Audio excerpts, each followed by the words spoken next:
Hi guys! Magandang hapon po sa inyong lahat. Ang gagawin po natin ngayon, ipapakita ko po sa inyo kung magagawa po ako magfo-fold po ako ng mga papel ng prayer ng mga sa amo ko. Pino-fold po nila yung papel na sinusunog nila para sa dasal. Sa dasal ng amo ko. Ito po siya, ganyan. Yan po siya. Yan po siya, maganyan. Ayan, ito po yung mga ginagawa ko kapag tapos na po yung trabaho ko. Pagka medyo tapos na yung trabaho ko, yan, ito na po yung ginagawa ko. Yan, ifo-fold po siya. Ganyan, mga ganito na po. Pero, ayan siya. Ayan po siya, ifo-fold po yan siya. Para maging ganito na siya. Ganyan. Ayan, naging ganyan siya. Ba't ibang kulay? Ang tawag po nito is lotus flower. Gagamitin po ito kapag nagdadasal po sila, sinusunog po ito. Yun po lang susunugin nila. Ito po parang nila, yung alay sa mga Chinese. Alay po nila ito. Parang alay nila na parang kasi ang lotus flower siya parang refreshing, tapos pang protekta siya sa sarili. Yun po parang dasal na sana maging lagi kang healthy, lagi kang yung hindi ka madidisgrasya, yung mga ganun. At saka paglalo kapag may problema ka, para bang siya, yung parang wag darating yung problema mo. Parang ganun ang ibig pong sabihin sa kanila. Yun po ang meaning ng kaya po lagi po kaming nagagawa ng ganito. Ganyan, iba-iba po sila ng kulay, ganyan. Iba-ibang type po, pero pareha lang din ng ganyan siya, ganyan. Tapos ito parang ganyan yung niya, itsura niya. Ayan. Tapos ito din ganyan. Ginagawa ko po ng ganyan. Tapos papakita ko po sa inyo kung paano yung paggawa. Ganun po siya. Ito din iba din siya. Parang may mga red din siya. Tingnan nyo yan. Yan, iba-iba.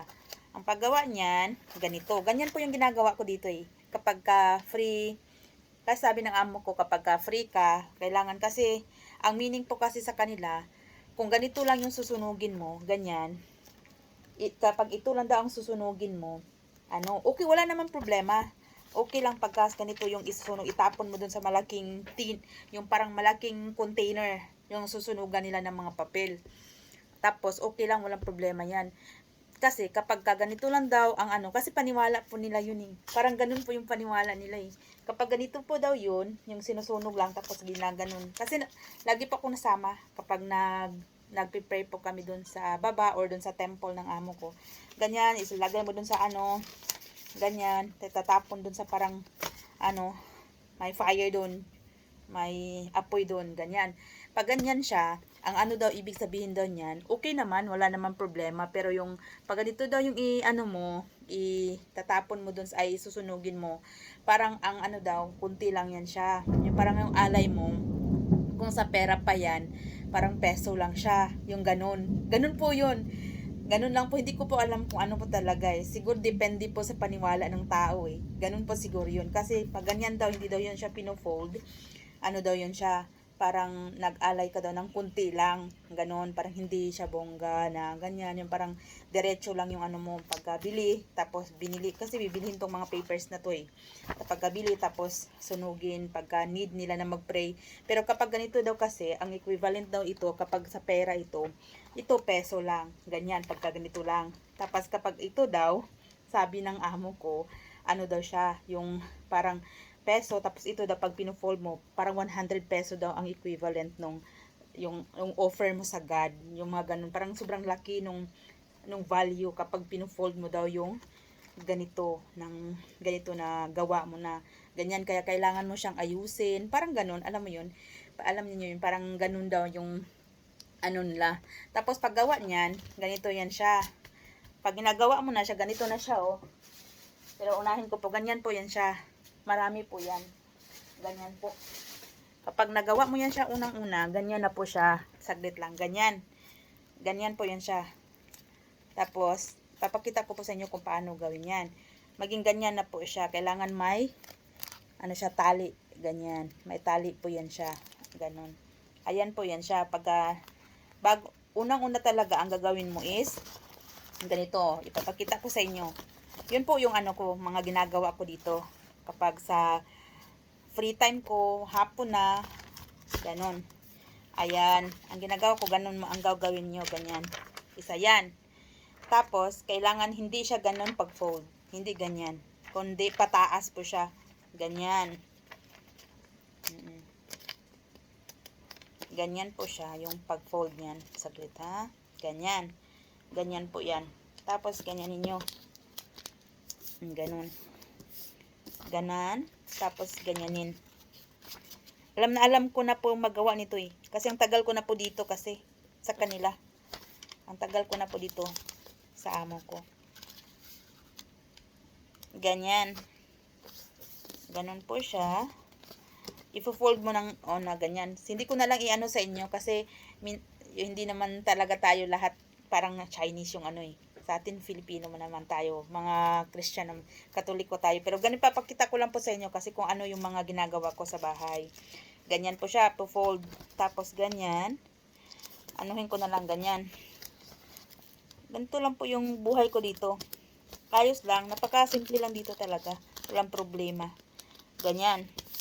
So, tingnan nyo yung forma ng ano.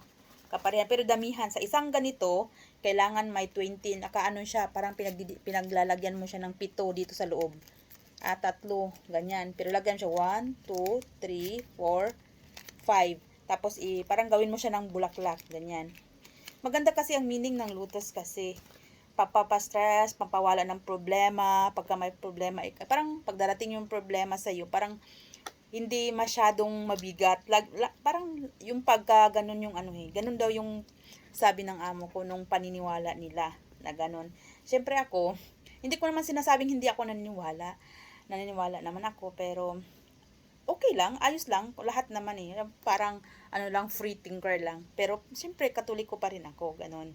O yan po siya. Yun na pong nagawa ko. Isa-isa hanggang sa dadami na po yan siya. Ganyan. Yan po ang ginagawa ko lagi. Ayan, dadami na po. Siyempre, sa tagal ko na po dito eh. I-share ko na lang po sa inyo kung paano po ako dumating dito. Ayan. At saka kailan po ako nagsimula para maganda po yung ano natin. Ayan. Dumating ako dito nung bago pa po ako dumating ako dito ng 2003 May ako dumating dito. Pero hindi siya masyadong madali. Kasi, nung time na pumunta ako dito, nag-apply ko sa abroad, ang tagal kong nakuha, ang tagal kong natanggap. Kahit nasa bahay lang po yung pala, ang hirap. Medyo mahirap din pala. Tapos, nung nagpunta ako dito, ay galing pa kami sa Pilipinas noon, nung mga pinsan ko. 4 kasi kaming nag-apply sa dito. 2 sa Taiwan, at saka, 3 dito sa Singapore, 1 sa Taiwan nung time na yun.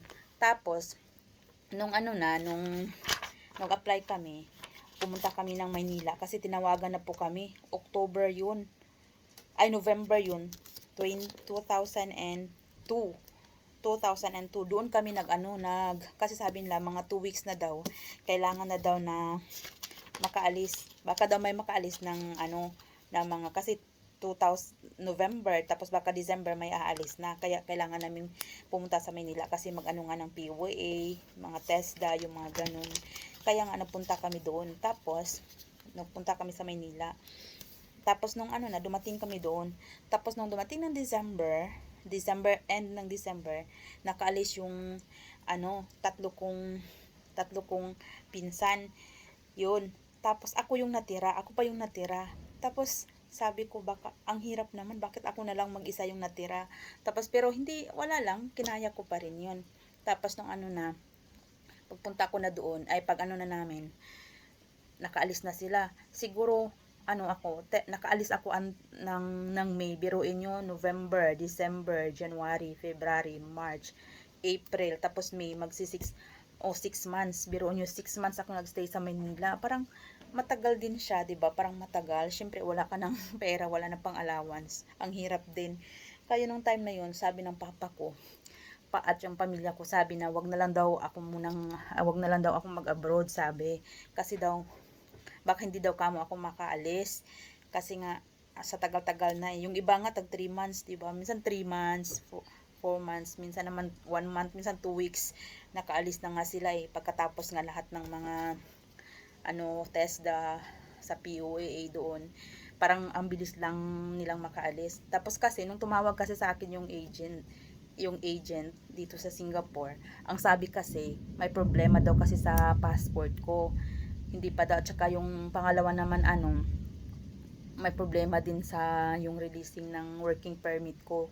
Yung parang ID ko dito hindi pa na-process, kaya hindi pa ako pwedeng makaalis. Ganun daw po yung sabi, kasi lagi po akong nagfa-follow up doon, lagi po akong natawag sa agency. Yun po ang tapos nung nung nakaalis na po ako dito, nung papunta na po ako ng Singapore, nakaalis na po ako, syempre sobrang saya, di ba? Lahat naman po tayo nangangarap na makapag-abroad, ganun, parang ganun po yung sana yung iniisip natin para sa kinabukasan natin, sa pamilya natin, ganun po yun. Tapos nung pagdating ko dito, syempre hindi ko alam masyadong magsalita ng English, ang hirap mag-English. Tapos noon, wala. Tapos pagdating mo pala dito sa Singapore, hindi pala agad kuhanin ikaw ng amo. Ang pa pala, kailangan ka palang mag-medical uli. No, ka pala sa agency na kailangan mag-medical uli. Tapos pagkatapos siguro mga 3 days after ng medical, tatawag na yung agent sa amo mo, agent sa amo mo, tatawag sila. Tapos yun, sabihan ka na kuhanin ka na ng amo mo. Tapos nung time na kinuha na ako ng amo ko, syempre pagdating ko sa bahay ng amo ko, syempre nangangapa pa ako, hindi ko pa alam anong gagawin ko. Hindi ako marunong masyadong magluto. Tsaka niluluto natin sa atin na pagkain. My God, ang hirap pala. Tapos yung syempre hindi ko pa alam. Tapos may 3 po akong alaga, mga 2 babae at saka 1 lalaki. Nung mga alaga ko. Tapos yung pinakabunso, na siya, 4 nung dumating ako dito. Tapos yung pangalawa, 9. Tapos yung pangatlo, 11. Ay, pang first, yung 11, tapos yung pangalawa, 9, tapos yung bunso, 4. Yun, tapos, ang hirap, dami pang gagawin. Tapos, ang una talaga ko, yung nahirapan ako, yung sa pagkain. Kasi po sa pagkain pala dito, pag umaga, hindi ko makain sila ng kanin. Ang kinakain lang pala nila, tinapay, tsaka nagkakape. Minsan naman hindi kumakain. Parang ganun po siguro, nasanay na po siguro sila. Ako hindi po talaga ako nasasanay, depende po sa iba siguro. Hindi po ako nasanay nung hindi kumain ng kanin. Ganun po, tapos ang hirap. Kaya sabi ko po, syempre nangangapa ka pa, alangan naman magluluto ka ng kanin dyan. Syempre hindi mo yan bahay. Katulong po ikaw dyan. Excuse ha, parang ganun, 'di ba? Tapos sabi ko nga sa sarili ko, ang hirap, pero hindi ko talaga naisip sa sarili ko na mag-give up. Yung parang i-give up, hindi ko talaga inisip yun. Parang iniisip ko lang na kayanin ko. Syempre nandyan na ako, nandito na ako. Talagang inisip ko lang na opportunity ko na to, na nandito na ako, kaya ko yan. Ganun, hindi talaga ako nag-isip na mag-give up ako. Pero lagi po akong parang ang hirap pala. Parang lagi ko lang nasa isip ko na ang hirap pala, ganun. Tapos may mga time na yung unang-una, pangalawang araw, pangatlo, 1 linggo, ganun. Siyempre, nagluluto kami ng kanin kapag kagabi, ganun. Nagluluto kami, siyempre nagluluto ako, may mga alaga ako. Ganun. Tapos uuwi din yung amo ko galing sa trabaho, kaya nagluluto ako. Ganun po yung namin. Kaya ang ginagawa ko, para hindi ako nagugutom, na pagka umaga, pagka may tira po kaming kanin sa gabi, tinatago ko po, nilalagay ko po siya sa container, ganon. Tapos, pagka, para hindi lang po ako magutuman, pag may natira lang, pero pag walang tira, siguro tinapay pa rin, ganon. Pero pag may natira, titago ko siya sa ref, tapos kapag umaga, tapos hindi pa sila nagigising, ayun, minsan kinuha ko pag narinig ko natutulog pa, pag alam kong natutulog pa sila, kinukuha ko po sa sa ref. Tapos minsan pag nandiyan na sila sa labas, alam kong nandiyan na sila sa labas, tapos gutom na ako, minsan pumapasok po ako ng CR, Ganun po talaga yung experience ko dati. Ang hirap pa talaga pala mag-abroad talaga. Kaya syempre, hindi ko naman sinabing hindi ko rin din naman alam kung pwede naman kumain din sa diyan lang sa sa sa kusina. Syempre, okay din naman siguro sa kanila, nakakain ka diyan, pero nakakahiya din kasi syempre ano, yung parang katulong ikaw diyan tapos parang wow, kumakain ka. Para lang po sa akin, nahihiya po talaga ako. Kaya ang ginagawa ko, kumukuha po ako sa container tapos nagdadala po ako sa CR. Ang ginagawa ko po, kumakain po ako tapos inom ta agad ng tubig. Ganun po yung ginagawa ko para pong oh my god, parang pero okay lang ba, at least na nalalagyan yung lalamunan ko ng ano kasi ay yung tiyan ko na para malalagyan siya ng ano ng kanin kasi hindi po ako po pwedeng hindi ako kumakain ng kanin kasi may gastric po ako lalo pag nalilipasan ako ng gutom, sumasakit po yung sikmura ko ganun, kaya kailangan ko talaga ng kumain ganun po yun. Parang tapos pagka minsan naman kapag alam ko pang tulog pa sila na kakain pa ko sa kusina ganun, kakain pa ko kahit na walang ulam, basta kanin lang kasi yung kanin nakakabusog kasi siya eh, rather sa yung tinapay kasi hindi na masyadong nakakabusog tapos lalo pa madami kang gagawin, di ba po, ang hirap. Siguro lahat ng mga nakakita sa video ko, nakaka-relate po kayo, lahat ng OFW na katulad sa pinagdaanan ko, nakakain sa CR, naranasan ko rin talaga yan. Tapos nung ano na, medyo matagal na, ayos din naman, wala naman din problema, parang nasanay na rin na minsan ano kasi nung mga medyo 1 year na ako dito, parang alam din ng amo ko na hindi rin ako siguro mahilig sa tinapay, kailangan ko talaga ng kanin, kaya nga siguro laki ng katawan ko eh, ganyan. Kaya nga kumakain ako talaga ng kanin. Tapos yun, kaya sabi niya nung time na medyo matagal na ako na kung ano daw ano, kasi sabi ko pagka minsan hindi din sila lunch din, kumakain na sila ng lugaw, yung porridge din yung mga niluluto dito, ganun din, pero parang oh my god, parang porridge ang hirap naman, parang siguro hindi siguro sanayan lang din sa tiyan, ganun. Hindi naman masama pag porridge, ganun, pero hindi masyadong nakakabusog. Lalo kapag marami kang gagawin, siyempre hapon pa. O, hapon pa yung balikan ng kanin sa gabihan pa. O, dinner pa. Ang hirap din kaya, 'di ba? Tapos ang dami mong gagawin, ang dami mong trabaho, maglilinis ka ng maglilinis, tapos ganun. May mga bata pa, sunduin mo pa yung alaga mo. Sobrang hirap din talaga. Pero tiniis ko po talaga yun.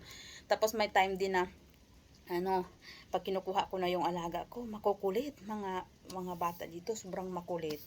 Ang kukulit. Hindi naman sinasabi na hindi magkapareha yung ano nila. Parang ayos lang din, pero parang iba yung ano nila, iba yung tawag niyan, yung para bang ay saglit, parang maingay yung ano ko, ano ko. Parang ano siya, parang yung disiplina nila iba eh. Hindi sila masyadong nag para bang kung ano yung ano nila, yung parang kung anong gusto mo, yun ang gawin mo. Hindi sila masyadong katulad sa atin na sobrang madisiplina yung mga Pilipino sa mga anak eh. Yung pag pag the way na magdidisiplin yung mga magulang. 'Di ba? Ganun po yun. At saka lang naman paluin ko kapag makulit. Syempre hindi po pwede pagalitan. Baka pagalitan pa ako dito. 'Di ba? Kaya ang ginagawa ko, tiis-tiisan lang. Tapos yung mga maliliit, pagka may time pa na nag-aaway, sobrang napakahirap mag-abroad talaga. Pero yun na nga sabi ko, kapag magtiis lang, kaya naman yan eh, kaya yan. As long as na may kinakain ka lang, na may kinakain ka, tapos okay naman yung ugali ng amo mo, tsaka hindi ka lang yung minamaltrato at tsaka yung binubugbog, wala namang problema siguro sa pag-abroad. Ganun. Kaya at saka iniisip ko po kasi lagi kapag lagi ko po iniisip yung pamilya ko kasi. Yun po kaya po ako nag-abroad nang dahil po sa pamilya ko kasi mahirap lang po kami talaga. Mahirap lang po talaga kami.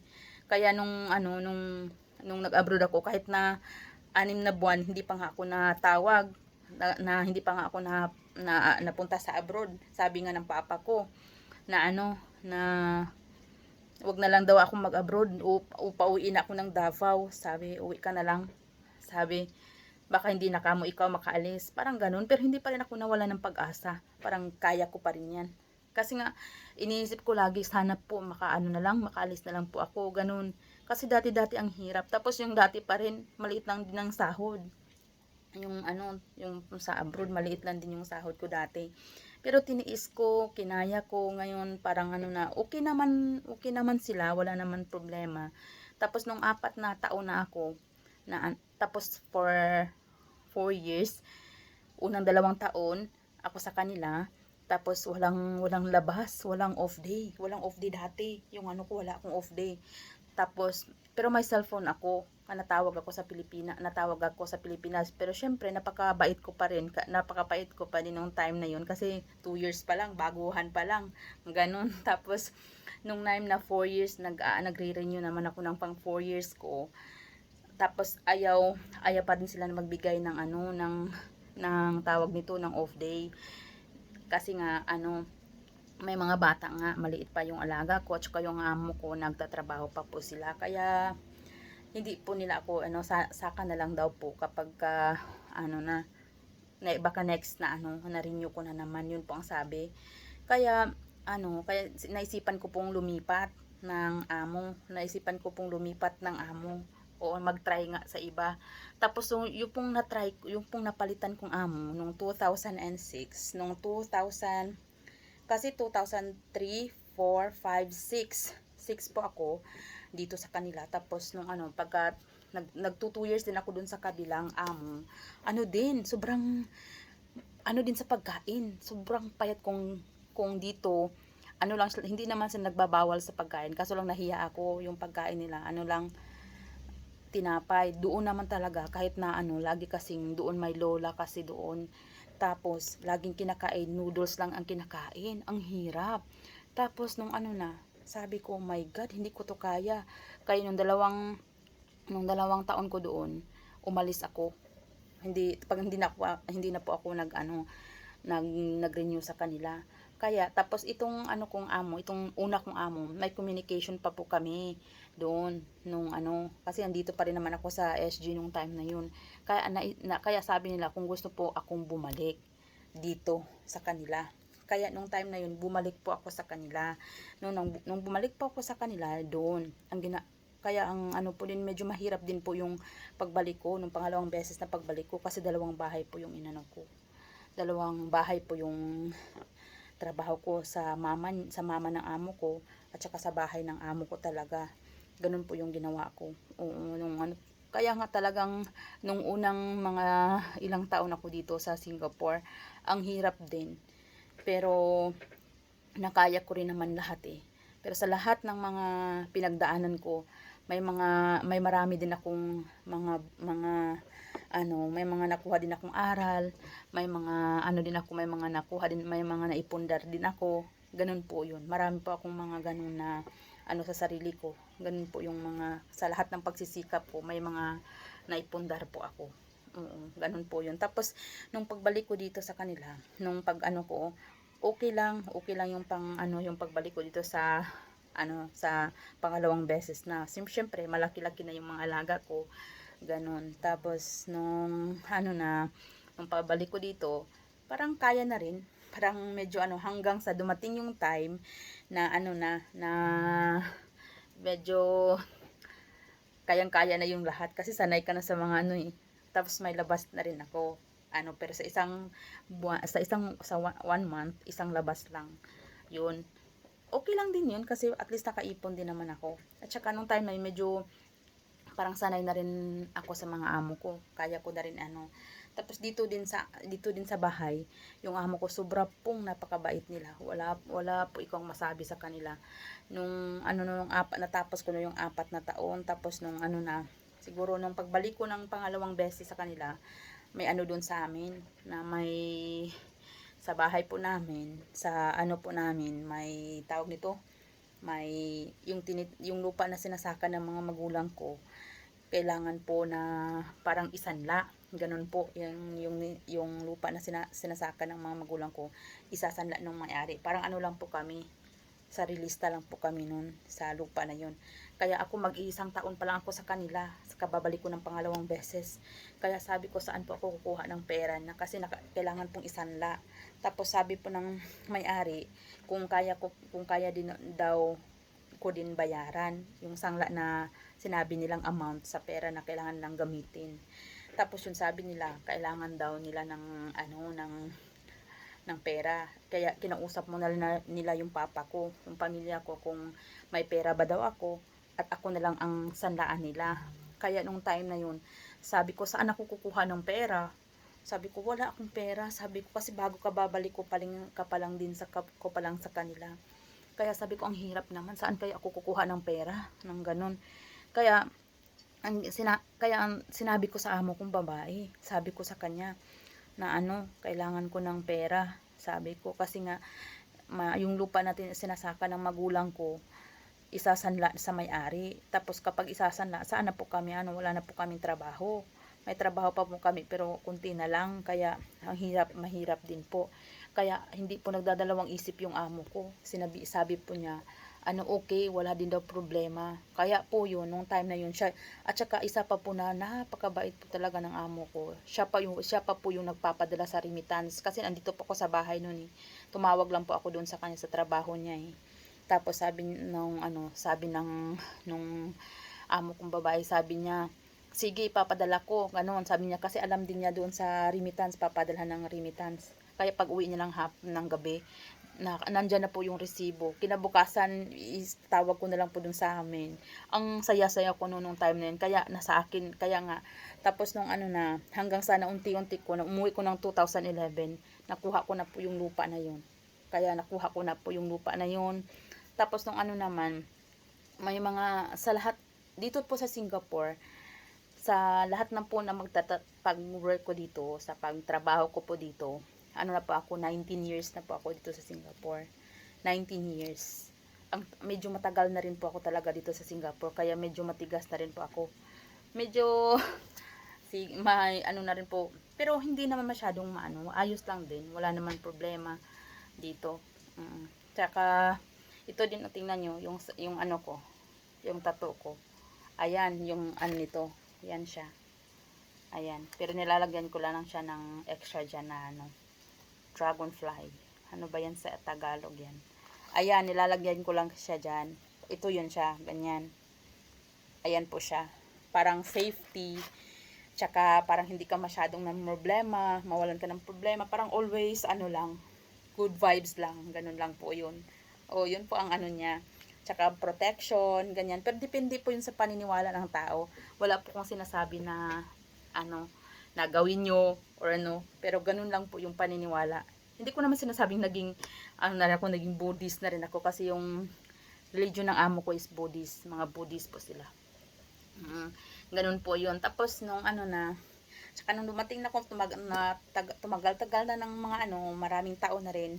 Yung mga alaga ko na mga liliit dati, ngayon ang lalaki na po nila.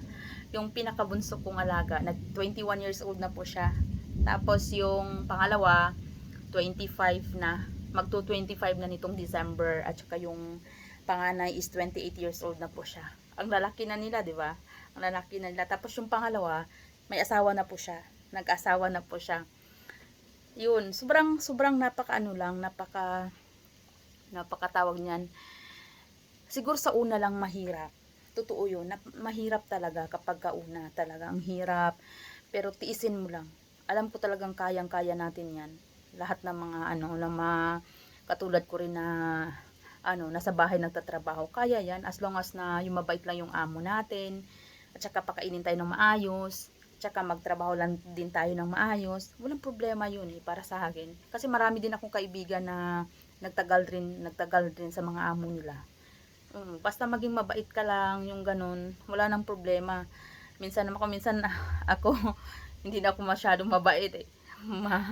Masiga na lang ako minsan eh. Pero kaya pa rin. Kasi siguro sa tagal ko na rin, parang treat na rin na ng mga dito. Kasi kilala na po nila ako eh. Sa tagal-tagal ko na ngang 19 years old eh. 19 years old. 19 years pala. Sa tagal-tagal ko ng 19 years dito. Ayun. Tapos yun, siguro yung panganay kong alaga, siguro mag-aasawa na siya. kung wala pa siguro yung COVID, baka nag-ROM na sana sila. Kaso wala pa kasing ano, kasi nga may ano nga, 'di ba, may virus nga eh. Hindi pa nagawa ng ano. Tapos yung alaga kong lalaki, ano na, mag-army na siya. Dati ganun pa yung kaliit. Sobrang liit pa. Ngayon ang lalaki na, tatangkad pa sa akin. Ganun. Sobrang ano, sobrang happy lang kasi sobrang laki nila. Dati-dati lagi pa kaming nag-aaway, lagi pang ano, sobrang kulit, mga makukulit. Pero ngayon ang lalaki na, mga dati din may minsan din may magkakasagutan din minsan. Pero iba na talaga nung mga maliliit pa sila. Nung ano na, pero nung nag-grow up na sila, ano na, mabait na po sila. Tsaka hindi po sila yung mga batang sobrang ano, yung dati-dati sobrang ano, kasi mga bata pa nga eh, kailangan pa talaga nung ano, kailangan pa talaga ng guidance, kailangan mo na talaga na ano, tiisin yung mga kung anong pag-uugali. Pero yung ugali kasi nila, nung lumaki, mga mabait po sila. Hindi po sila tulad ng ibang mga alaga ko, mga ibang alaga siguro, may mga alaga na sobra pong demanding. Dito hindi po. Hindi po yung mga alaga ko ganyan. Sobra pong napaka ano, okay naman sila nung lumaki na sila. Kung mga laki-laki na sila, ano, mga ano tawag niyan, sobrang hindi masyadong ano, mga sobrang auntie, palutuin mo ako, ganyan, magano ka to, do for me this one, no, hindi po sila ganyan. Gagawa po sila ng kung ano pong gusto nila. Kapag natapos na, katulad nitong alaga ko, dati-dati din ganun sila, parang sobrang mga ano, kasi nasanay na rin siguro sila hanggang sa lumaki na. May nagluluto din sa minsan. May minsan din may mga saltik din minsan. Pag nagluluto, iwan lang yun sa kusina, sobrang kalat sa kusina, ganyan. Siyempre may taga-sunod eh. Kailangan sunurin, may katulong doon na magsusunod, kaya parang iniisip nila, I don't care, parang ganun. Pero ngayon, ano, dati nagluluto, iniiwan sa kusina, yung mga hugasan ang dami, ganyan. Pero ngayon pag nagluluto yan sila minsan, ano, niluto nila minsan, magluto noodles, magpo-fried rice, yung mga ganun. Pagkatapos niyan, hinuhugasan na yan. Ganun na, lumaki na kasi. Mga ano, kaya yung auntie na sobrang taba na. Kaya wala nang ginagawa. Oo, ganun po yung ano. Tsaka, dito po kasi sa bahay, kasi konti na lang po kami. Hindi na po kami nagluluto. Kaya dito parang sobra na po kung talagang tumaba na. Kasi hindi na po kami nagluluto dito masyado. Lagi na lang po kami nakain sa labas. Yun po ang ano namin dito. Minsanan lang po kami nagluluto kapag gusto kong magluto, ganun. Sabi ko na lang sa kanya na, minsan hindi ko na sinasabi kasi ayaw talaga ng amo ko na magluluto. Ayaw ng amo ko na magluluto. Kaya minsan hindi ko na lang sinasabi. Minsan nagbibili ako ng kung ano-ano na gusto kong kainin namin. Ayun. Minsan nagpa-fried yung sweet and sour pork, sweet and sour fish, ganun. Tapos nagluto ng sabaw.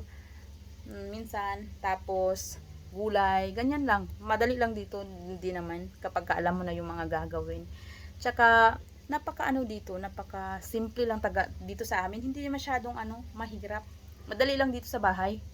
Ang namin, hindi din masyadong, walang pakialaman dito sa amin. Kaya kung ano yung gusto mo. Kaya nga, 'di ba? Marami pa akong napapansin niyo po ako, marami pa akong tattoo eh. 'Di ba? Marami po akong tattoo. Pero lahat po ito may hindi po to tattoo na parang tattoo lang. Yung parang may meaning po ito eh. Lahat ng tattoo ko may meaning po siya.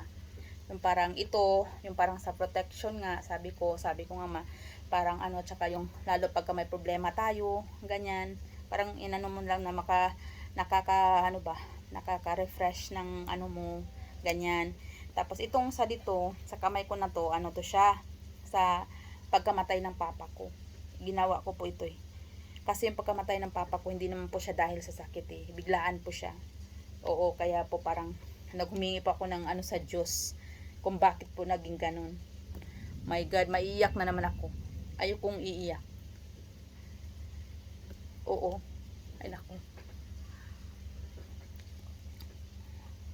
Maalala ko yung papa ko, naiiyak ako.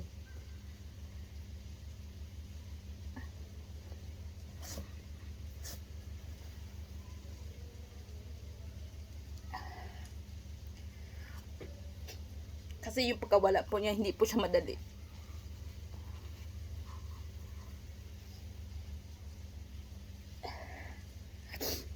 Hindi po namatay yung papa ko sa sakit. Pero yung pagkamatay niya, hindi po namin alam kung ano po nangyari talaga. Kaya po mahirap po talaga yung nangyari na yun. Kaya, ay naku, pag naalala ko yung papa ko, Diyos ko, sobrang sakit sa dibdib. Oo po. Ganun po yung ano, kaya nga, ganito po yung ano ko, yung nagpatato po ako sa ano ng papa ko. Kasi parang, ano po, nanghingi po ako sa Lord kung bakit po naging ganun po yung nangyari. Ang hirap po kasi, ay nako, ang hirap. Ayoko na pong mag-isip ng bagay na yun. Basta ganun na lang po yun. Yun po, malaki, mga wag na lang po nating isipin kung ano man yun. Tsaka yung ito, sa ano din, ayan. Ito po yung kasi pa ako, yung year of the, roaster. Ito po siya, yung sign po ng roaster. Yan. Tsaka ito din, yung parang sa cross din. Tsaka meron din ako sa likod, yung tribal, ganun po. Yung mga ko, marami pa akong tattoo kasi. Oo. Ganun po yung yung buhay ko na nang medyo matagal na po kasi dito. Ganun po yung parang lahat ng mga, yung hirap, yung saya, yung lungkot, yung mga, lahat ng mga pinagdaanan ko, mga masaya, yung mga malulungkot, yung mga happy moments, yung kung ano-ano pa, marami na po akong napagdaanan. At saka marami na rin po akong mga sa lahat na sa 19 years na trabaho ko dito, marami na rin po na akong may mga naipundar din naman akong konti, kahit na may mga naipundar din ako. At saka wala pa po kasi akong asawa. Ganun. Sa tagal-tagal ko na kasi sa abroad, hindi na ako pag-asawa tuloy. Ganun. Mahirap din po kasi mag-asawa kapag wala kang ipon. Ganun po yung iniisip ko eh. Parang ang hirap din kasi magtrabaho, mag-asawa ka nang wala pang ipon. Ganun po yung mga nasa isip ko. Pero siguro kapag meron talagang swerte, hindi na po siguro masyadong mahirapan. Kasi nga meron naman po akong kunting mga dun sa amin sa Davao. Kaya parang okay nang siguro. Pero parang normal lang na buhay. Kailangan din magtrabaho para may palayan, tsaka may din ako sakahan, at tsaka din mga ninyugan din. May nyugan din kami. Ganun. Yun, tsaka yung mama ko lang naman at tsaka yung kapatid ko lang ang doon sa amin ngayon. Yung nagtatrabaho doon. Yun. Hindi din masyadong kasi kung sa bigas lang din, okay lang naman sa bigas kasi may palayan nga po kami. Hindi po masyadong mahirap. Ulam na lang po yung kulang. Wala pong ulam doon sa amin. Yun po yung mga dun sa amin eh. Madali lang din yung sa bigas. Walang problema sa bigas. Pero yung ulam ang problema. Siguro may konti naman manok doon. Manok, may may manok, may konting baboy, pero saan may isda, malayo kami sa palengke. Kailangan pang magda-drive galing sa amin sa papuntang palengke. Ganun po yung yung namin doon sa amin. Kaya nga sabi ko, pagka ikaw ay nag-abroad, kailangan talaga na magtiis lang, tiis-tiisan, ganyan, na para pero hindi din masyadong basta-basta makaipon eh. Lalo pagka may pamilya, may mga estudyante na pinapaaral, mga ganon, hindi din madali. Kasi paano ka makapag-ipon ng ng pera? Siyempre naubos sa estudyante, magpapagawa ng bahay. Siyempre may pamilya ikaw. Paano 'yun? Wala pang lalo pagka wala pa ikaw ang sariling bahay, yung pamilya mo, yung asawa mo, mga anak mo, kailangan talagang ganun. O paano makapag-ipon? Pero lang, hinay-hinay lang, yung parang lang, step by step lang. Kaya yan. Kaya nating lahat yan. Siyempre ako din, nasubukan ko rin naman na ganyan, yung mahirap, yung mga nung time na down din ako sa lahat.